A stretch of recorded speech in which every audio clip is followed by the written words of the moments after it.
Customers complaining about the winch not working. Well,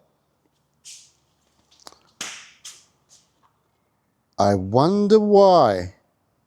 I have never in my life see someone try and solder that thick a gauge of wire.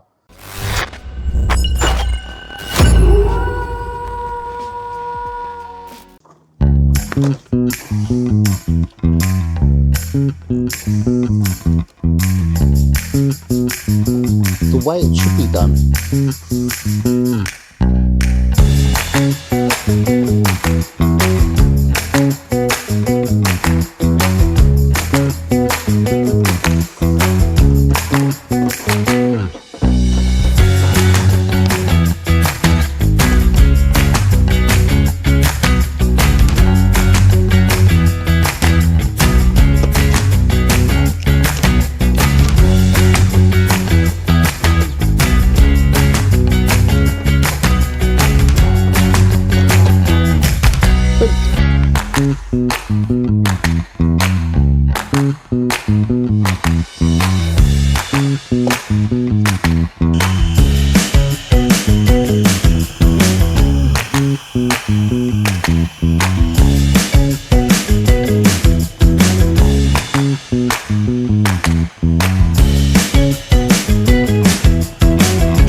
Make it look pretty.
Much better.